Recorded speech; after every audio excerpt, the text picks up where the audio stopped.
Rahayu sedulurku semuanya. Semoga kalian semua selalu dalam keadaan sehat, selamat, dan penuh berkah di setiap tarikan nafas kehidupan ini. Dan untuk sedulur yang sudah berkenan menekan tombol subscribe, semoga rezekinya dilancarkan, badannya diberi kesehatan, hatinya ditentramkan, serta segala urusan hidupnya dimudahkan dari arah yang tidak pernah disangka-sangka. Sedulurku, pernahkah kalian membayangkan sebuah pertanyaan yang jarang sekali berani disentuh? Saat Nabi Musa berbicara dengan Tuhan di tengah padang pasir, saat Nabi Daud melantunkan pujian di Yerusalem, saat Yesus mengajarkan kasih di tanah Galilea, di manakah Jawa berada pada saat itu? Apakah pulau ini kosong? Apakah nenek moyang kita hidup tanpa arah, tanpa nilai, tanpa kesadaran spiritual? Ataukah justru sedang berlangsung sebuah kisah besar yang tidak pernah dituliskan dalam kitab-kitab dunia? Cerita ini bukan cerita biasa. Ini bukan dongeng pengantar tidur. Ini adalah perjalanan menembus waktu, menyingkap lapisan sejarah yang selama ini tertutup oleh sunyi.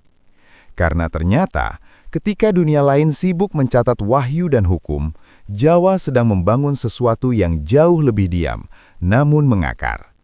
Sawah dibentangkan, laut dijelajahi, alam diajak berdialog. Dan tanpa disadari, hasil bumi dari tanah ini mengalir hingga ke negeri para nabi.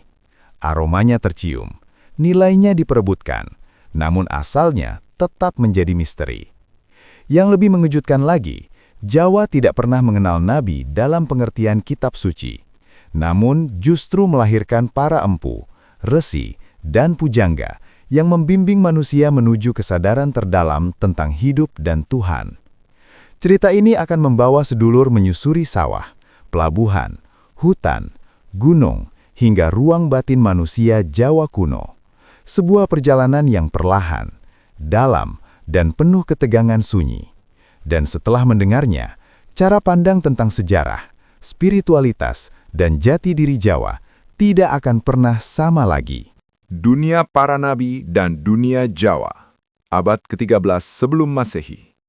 Di tanah yang kering, di antara batu dan pasir, seorang lelaki bernama Musa berdiri menantang kekuasaan terbesar pada masanya.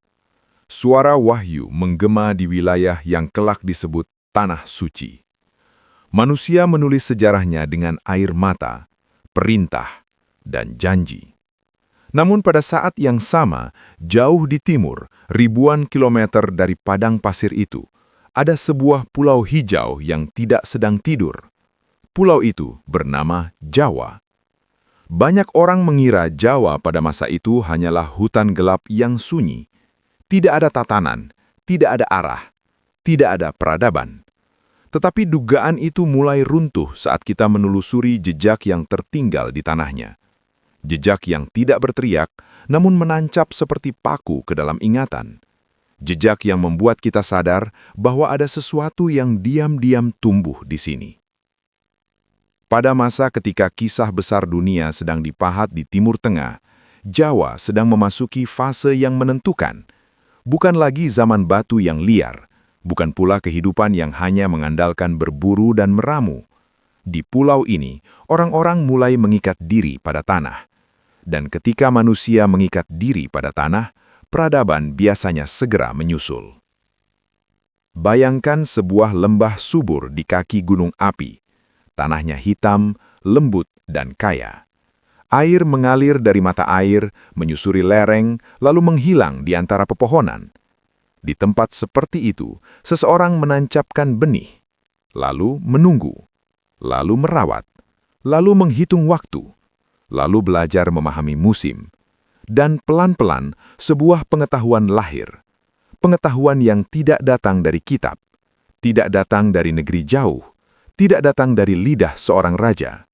Pengetahuan yang datang dari mengamati langit, merasakan tanah, dan membaca tanda-tanda alam.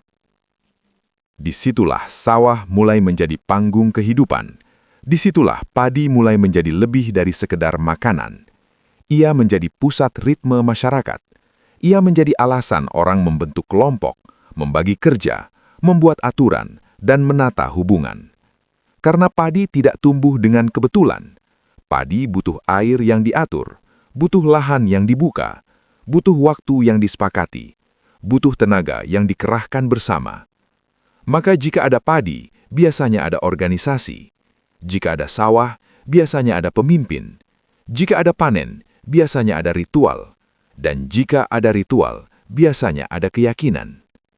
Namun yang membuatnya semakin menarik, Jawa tidak hanya membangun diri sebagai masyarakat petani. Ada sesuatu yang bergerak diam-diam ke arah lain, ke arah yang lebih liar, ke arah cakrawala. Karena pulau ini dikelilingi laut, dan bagi orang yang tinggal di pulau, laut bukan batas, laut adalah jalan. Suatu hari, dari pesisir yang panjang, seseorang menatap ombak dan merasa terpanggil. Mungkin ia tidak punya peta, mungkin ia tidak tahu nama negeri seberang, tetapi ia punya naluri, ia punya rasa ingin tahu, ia punya keberanian. Dan perlahan, perahu-perahu mulai muncul. Bukan perahu kecil untuk menyusuri sungai, tetapi perahu yang berani menantang angin. Perahu yang berani meninggalkan daratan, lalu menghilang di garis langit. Di saat itu, dunia barat sedang mengira pusat semesta ada di sekitar mereka. Tetapi di sini, di Jawa, ada gerak lain yang tidak dicatat oleh penulis istana. Gerak orang-orang yang tidak membawa mahkota, namun membawa keberanian. Mereka tidak menaklukkan negeri orang, mereka tidak membawa pasukan, mereka membawa barang, mereka membawa hasil bumi, mereka membawa sesuatu yang kelak menjadi incaran dunia. Dan dari titik inilah, sesuatu yang lebih besar mulai terjadi. Karena perdagangan selalu melahirkan jejaring, dan jejaring selalu melahirkan pertemuan. Sementara Musa memimpin kaumnya keluar dari Mesir, ada komoditas dari tanah jauh yang mulai mengalir ke pelabuhan-pelabuhan asing, bukan lewat satu tangan, bukan lewat satu kapal, tetapi lewat rangkaian panjang manusia-manusia yang saling terhubung tanpa saling mengenal. Ada barang yang harum, ada barang yang tajam aromanya, ada barang yang mahal nilainya. Dan barang-barang itu membuat orang di negeri jauh bertanya-tanya, berasal dari mana semua ini? Namun pada saat itu, Jawa tetap seperti bayangan. Ia hadir, tetapi namanya tidak disebut. Ia memberi, tetapi wajahnya tidak terlihat. Dan justru karena itulah, rasa penasaran mulai membesar. Jika Jawa sudah bertani, sudah terorganisir, dan sudah mulai berlayar pada masa itu, maka pertanyaannya bukan lagi apakah Jawa tertinggal, melainkan apa yang sebenarnya sedang disusun oleh pulau ini ketika dunia lain sibuk menuliskan wahyu. Karena ada satu hal yang lebih mengejutkan dari sawah dan perahu. Ada sesuatu yang jauh lebih sunyi, namun jauh lebih dalam. Sesuatu yang tidak terlihat di pasar, tidak terdengar di pelabuhan, namun terasa di seluruh nafas kehidupan mereka. Spiritualitas. Dan di Jawa, spiritualitasnya bukan tentang kitab yang turun dari langit, bukan tentang hukum yang tertulis di batu, bukan tentang firman yang dibacakan di depan umat. Spiritualitasnya tumbuh dari tempat yang lebih dekat dari langit, lebih dekat dari istana, lebih dekat dari kata-kata. Ia tumbuh dari gunung yang menjulang, dari hutan yang gelap, dari sungai yang mengalir tanpa henti, dari laut yang berdebur seperti nafas raksasa. Dan saat kita menyadari itu, bab ini berubah menjadi pintu menuju sesuatu yang lebih besar. Karena apapun yang terjadi di Jawa setelahnya, semua berawal dari hubungan mereka dengan alam. Hubungan yang tidak sekedar memanfaatkan, tetapi menghormati. Jawa dan laut yang membuka dunia. Laut selalu berbicara dengan cara yang berbeda. Ia tidak memerintah, ia tidak memaksa, ia memanggil. Dan orang-orang Jawa kuno mendengar panggilan itu jauh sebelum dunia menaruh nama pada mereka. Di pesisir utara pulau ini, ombak datang dan pergi seperti napas panjang yang tak pernah lelah. Setiap pasang membawa kemungkinan, setiap surut meninggalkan jejak. Dan di antara bunyi kayu, angin, dan air asin, manusia belajar satu hal penting, bahwa dunia tidak berhenti di batas pantai. Perahu-perahu mulai dibangun bukan sekadar untuk mencari ikan. Ia dibuat lebih panjang, lebih kokoh, lebih berani. Kayu disusun dengan perhitungan, tali diikat dengan naluri, layar ditegakkan dengan keyakinan. Tidak ada catatan tertulis tentang nama para pelaut itu. Tidak ada prasasti yang menyebut siapa mereka. Namun jejak mereka tertinggal di tempat yang jauh, di pelabuhan asing, di pasar-pasar yang tidak berbahasa Jawa, di hidung orang-orang yang mencium aroma asing dan bertanya dari mana asalnya. Karena dari pulau ini, barang-barang yang tidak biasa mulai bergerak. Kapur barus yang aromanya tajam dan dingin, rempah-rempah yang menghangatkan tubuh dan darah, emas yang berkilau seperti matahari terperangkap di tanah. Barang-barang itu tidak sekedar dijual. Ia diperebutkan, ia dicari, ia dijadikan penandar status, obat, dan persembahan. Di India, para pedagang menimbangnya dengan hati-hati. Di Persia, ia disimpan dengan penuh hormat. Di tanah Arab, aromanya mengisi ruang-ruang suci. Dan di dunia Romawi, ia menjadi komoditas mewah yang membuat orang bertanya-tanya tentang negeri asalnya. Namun, orang-orang itu tidak mengenal nama Jawa. Mereka hanya mengenal aroma, kilau, dan nilai. Beginilah cara Jawa memasuki sejarah dunia, tanpa suara, tanpa deklarasi, tanpa pasukan. Ia hadir lewat jalur yang paling sunyi namun paling kuat, perdagangan. Sementara para nabi di Timur Tengah berbicara tentang perjanjian dan keselamatan, barang-barang dari hutan tropis ini berjalan melewati tangan demi tangan. Dari pelaut ke pedagang, dari pedagang ke saudagar, dari saudagar ke bangsawan, dari bangsawan ke ruang-ruang suci. Dan tanpa disadari, dunia para nabi dan dunia Jawa bersentuhan. Bukan lewat ajaran, bukan lewat kitab, melainkan lewat bau, rasa, dan kebutuhan. Bayangkan sebuah ruang ibadah di kota tua. Asap dupa mengepul perlahan. Aromanya memenuhi udara. Ia menenangkan pikiran. Ia mengantar doa. Dan sangat mungkin bahan yang terbakar itu berasal dari hutan yang tak pernah disebut namanya di kitab suci. Hubungan ini tidak tercatat dalam kitab sejarah agama, namun ia nyata, ia mengalir, ia bekerja dalam diam. Dan justru disitulah kekuatannya. Karena perdagangan tidak hanya memindahkan barang, ia memindahkan cerita, ia memindahkan cara pandang, ia memindahkan kesadaran bahwa dunia lebih luas dari yang terlihat. Pelaut Jawa tidak membawa Tuhan mereka untuk diperdebatkan. Mereka tidak membawa keyakinan untuk ditanamkan. Mereka membawa hasil bumi, dan lewat hasil bumi itu, mereka menjadi bagian dari denyut dunia. Namun di balik layar dan geladak kapal, ada sesuatu yang tetap mereka bawa pulang. Sesuatu yang tidak pernah mereka tukarkan. Sesuatu yang tidak bisa ditimbang atau dibeli. Cara mereka memandang alam. Karena setiap kali mereka kembali ke gunung, ke sawah, ke hutan, ke laut yang sama. Dan di sanalah, jauh dari pasar dan pelabuhan asing, spiritualitas Jawa terus berdenyut dengan iramanya sendiri. Tidak berubah oleh emas, tidak goyah oleh perdagangan, tidak tergoda oleh kekuasaan. Ia tetap tumbuh di tempat yang sama, di tanah, di air, di angin. Dan semakin jauh perahu-perahu itu berlayar, semakin kuat akar yang mereka tancapkan di rumah. Karena orang yang berani menjelajah dunia biasanya tahu betul kemana ia harus kembali. Tuhan yang hadir di dalam alam. Di Jawa kuno, tidak ada langit yang dibelah oleh suara wahyu. Tidak ada batu yang dipahat dengan hukum. Tidak ada kitab yang diturunkan dari awan. Namun bukan berarti tidak ada Tuhan. Justru sebaliknya, yang ilahi terasa terlalu dekat untuk dijauhkan ke langit. Orang Jawa tidak mencari Tuhan ke tempat yang tinggi. Mereka merasakannya di tempat yang paling dekat dengan kehidupan. Di tanah yang dipijak, di air yang diminum, di angin yang menyentuh kulit. Disinilah spiritualitas Jawa tumbuh. Bukan sebagai sistem perintah, bukan sebagai kumpulan larangan, melainkan sebagai rasa yang hidup. Mereka menyebut kekuatan tertinggi itu dengan banyak nama. Namun maknanya satu, sesuatu yang tidak bisa dilukiskan, tidak bisa dibayangkan, tidak bisa ditangkap oleh kata. Tan keno kinayonopo, sesuatu yang tidak bisa diapa-apakan. Bukan karena ia tidak ada, tetapi karena ia terlalu ada. Dari kekuatan inilah segala sesuatu memancar. Gunung yang berdiri kokoh, hutan yang gelap dan dalam, sungai yang mengalir tanpa henti, laut yang tak pernah bisa dipeluk sepenuhnya. Tempat-tempat itu bukan disembah, ia dihormati, ia dijaga, ia diperlakukan sebagai ruang suci. Bukan karena batu itu Tuhan, bukan karena pohon itu Tuhan, melainkan karena yang ilahi hadir di dalamnya.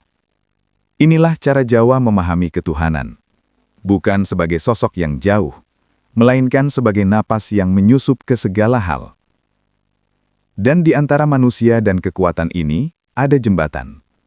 Jembatan itu bernama leluhur. Orang-orang yang telah meninggal tidak dianggap hilang. Mereka dianggap pulang ke asal, namun tetap menjaga. Para leluhur yang dianggap bijaksana dan sakti dipandang sebagai penjaga keseimbangan, sebagai penghubung antara yang kasat mata dan yang tak terlihat. Mereka tidak membawa hukum baru, tidak membawa kitab. Mereka menjaga ingatan, menjaga tatanan, menjaga harmoni. Upacara-upacara dilakukan bukan untuk menaklukkan Tuhan, tetapi untuk menyelaraskan diri, untuk mengingat posisi manusia di tengah semesta. Ada waktu menanam, ada waktu panen, ada waktu membersihkan desa, ada waktu menghormati arwah. Semua dilakukan dengan kesadaran yang sama, bahwa hidup adalah bagian dari lingkaran besar, dan siapapun yang merusak lingkaran itu akan merusak dirinya sendiri. Karena itulah spiritualitas Jawa tidak menuntut penaklukan alam. Ia menuntut kehati-hatian, kesabaran, dan rasa hormat. Gunung tidak boleh diperlakukan sembarangan. Hutan tidak boleh dirusak tanpa sebab. Laut tidak boleh ditantang tanpa sikap. Bukan karena takut, melainkan karena sadar. Kesadaran inilah yang membuat spiritualitas Jawa terasa sunyi namun dalam. Tidak riuh, tidak agresif, tidak memaksa siapapun untuk percaya. Ia hadir seperti air tanah, tidak terlihat namun menghidupi. Dan justru karena sifatnya yang cair inilah, Jawa tidak menutup diri. Ketika pengaruh dari luar datang, ia tidak runtuh, ia tidak kaget, ia tidak merasa terancam. Karena fondasi spiritualnya sudah kuat, sudah lentur, sudah terbiasa berdialog dengan yang tak terlihat. Tangga batu menuju langit. Di Jawa, ketika manusia ingin mendekat pada yang ilahi, mereka tidak membangun menara tinggi untuk menantang langit. Mereka justru menyusun batu, pelan, bertahap, seperti napas yang dinaikkan perlahan. Punden berundak berdiri di berbagai tempat, di kaki gunung, di perbukitan, di wilayah yang dianggap sunyi dan kuat. Tidak megah, tidak berlapis emas, namun penuh makna. Setiap undakan bukan sekedar pijakan kaki, ia adalah simbol perjalanan, dari dunia manusia menuju kesadaran yang lebih tinggi, dari yang kasar menuju yang halus, dari hiruk-pikuk kehidupan menuju keheningan batin. Di tempat inilah ritual dilakukan, bukan untuk meminta kekuasaan, bukan untuk menaklukkan alam, melainkan untuk menjaga keseimbangan kosmos. Saat asap sesaji naik perlahan, tidak ada doa yang dibacakan dengan suara keras. Yang bekerja adalah rasa, kesadaran, dan keheningan.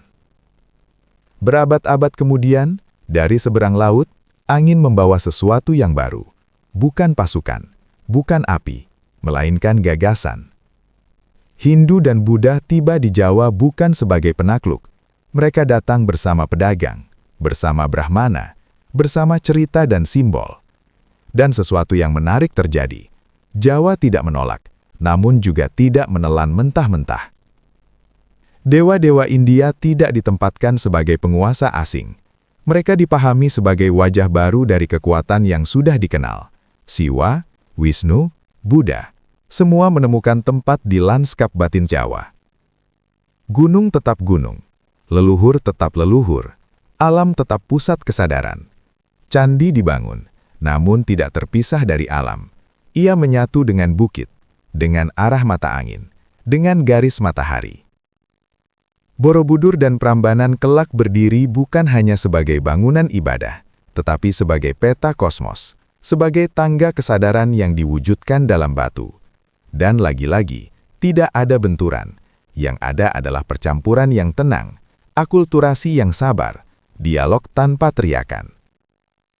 Fondasi lama tidak dihancurkan, ia justru menjadi alas bagi sesuatu yang baru. Pola ini akan terulang, berabad-abad kemudian, saat gelombang lain datang dari barat. Namun sebelum itu, Jawa telah membuktikan satu hal, bahwa peradaban yang kuat bukanlah yang kaku, melainkan yang mampu menyerap tanpa kehilangan diri. Dan di balik semua itu, ada figur-figur sunyi yang bekerja dalam diam. Bukan raja, bukan dewa, melainkan manusia-manusia yang menjaga api kebijaksanaan. Nabi tanpa kitab, wahyu tanpa langit. Di Jawa, tidak pernah ada seseorang yang turun dari gunung membawa hukum tertulis.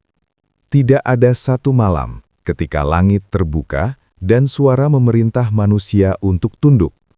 Namun, justru disitulah keanehannya bermula. Karena meskipun tanpa nabi dalam pengertian formal, Jawa tidak pernah kehilangan arah, tidak liar, tidak kosong, tidak tanpa nilai. Di tengah hutan, di lereng gunung, di tepian sungai, muncul sosok-sosok sunyi.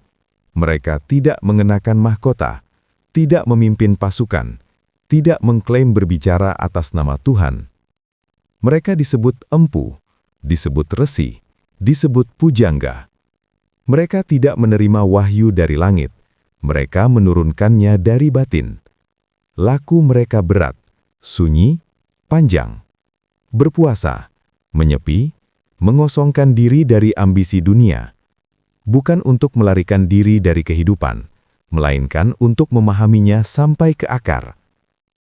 Dari laku inilah, lahir ajaran yang tidak ditulis sebagai hukum, tetapi ditanam sebagai kesadaran. Ajaran tentang dari mana manusia berasal, kemana ia akan kembali, dan bagaimana seharusnya ia hidup di antara keduanya. Sangkan Paraning Dumadi, kesadaran bahwa hidup bukan kebetulan, bahwa manusia datang dari sumber yang sama dan akan pulang ke asal yang sama.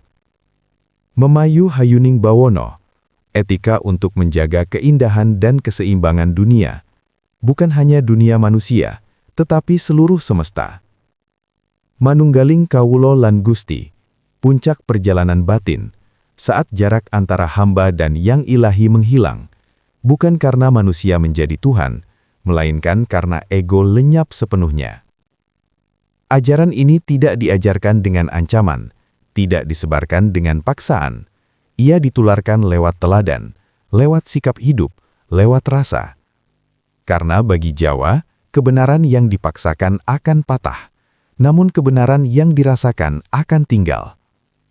Para pujangga menulis dalam bentuk tembang, dalam kisah, dalam simbol. Wayang bukan sekadar hiburan, ia adalah cermin batin manusia. Perang bukan tentang menang dan kalah, melainkan tentang pergulatan rasa, nafsu, dan kesadaran. Tidak ada istilah dosa yang dicatat, yang ada adalah selaras atau tidak selaras, tepat atau melenceng dari irama semesta. Inilah sebabnya, spiritualitas Jawa terasa lentur. Ia tidak menutup diri, ia tidak merasa terancam oleh yang datang dari luar, karena ia tidak berdiri di atas teks, ia berdiri di atas pengalaman. Dan pengalaman tidak bisa digoyahkan hanya dengan kata-kata. Saat nanti gelombang baru datang membawa nama Tuhan yang diucapkan dengan cara berbeda, fondasi ini sudah siap, tidak untuk melawan, tetapi untuk menyambut. Dua jalur, satu kesadaran. Berabad-abad setelah perahu-perahu pertama meninggalkan pesisir Jawa, gelombang baru datang dari arah yang sama. Namun kali ini, yang terbawa bukan hanya barang. Yang datang adalah nama. Nama tentang Tuhan yang disebut dengan jelas. Nama yang diucapkan dengan iman dan keyakinan. Islam tiba di tanah Jawa, tidak sebagai petir yang memecah langit. Ia datang seperti hujan yang jatuh perlahan, menyerap ke tanah yang sudah lama siap menerima air. Para pembawanya bukan penakluk, mereka pedagang, guru, dan orang-orang yang paham betul bahwa jiwa Jawa tidak bisa disentuh dengan paksaan. Di titik inilah, sesuatu yang jarang terjadi dalam sejarah dunia berlangsung dengan sunyi. Bukan benturan antara iman lama dan iman baru, melainkan perjumpaan dua cara memahami yang ilahi. Tuhan, yang sebelumnya dirasakan sebagai kekuatan yang meresap di alam, kini disebut dengan satu nama, Allah, Maha Esa, Maha Hadir. Namun rasa tidak hilang, laku tidak mati, kesadaran kosmis tidak runtuh. Ia diterjemahkan, diselaraskan, dijawakan. Para wali berbicara tentang Tuhan lewat wayang, lewat gamelan, lewat tembang yang sudah akrab di telinga rakyat. Syariat bertemu laku, iman bertemu eling, doa bertemu rasa. Dan dari perjumpaan inilah, lahir wajah spiritualitas Nusantara yang unik. Tidak kering, tidak keras, tidak memutus akar. Tradisi Ibrahimik dan spiritualitas Jawa tidak saling meniadakan. Mereka berjalan berdampingan, saling mengisi, saling memperdalam. Apa yang di Timur Tengah disampaikan lewat wahyu dan kitab, di Jawa menemukan padanannya dalam alam dan batin. Bukan sebagai tandingan, melainkan sebagai bahasa yang berbeda. Satu berbicara lewat firman, yang lain lewat rasa. Namun keduanya menuju kesadaran yang sama, bahwa manusia bukan pusat semesta, bahwa hidup harus dijalani dengan tanggung jawab, bahwa yang ilahi tidak untuk ditaklukkan, tetapi disadari kehadirannya. Dan disitulah Jawa berdiri, bukan sebagai pinggiran sejarah, melainkan sebagai jalur lain dari pencarian besar manusia. Pulau ini tidak menulis wahyu dalam kitab, ia menuliskannya dalam lanskap, dalam ritme musim, dalam laku hidup yang diwariskan tanpa suara. Ketika dunia lain sibuk membangun menara dan hukum, Jawa membangun kesadaran, pelan, dalam, dan bertahan jauh melampaui zaman. Dan semua itu telah berlangsung sejak lama, sejak saat para nabi berbicara di tanah yang jauh. Sementara di sini, di pulau yang dikelilingi laut dan gunung, manusia diam-diam menyusun cara mereka sendiri untuk memahami yang maha ada.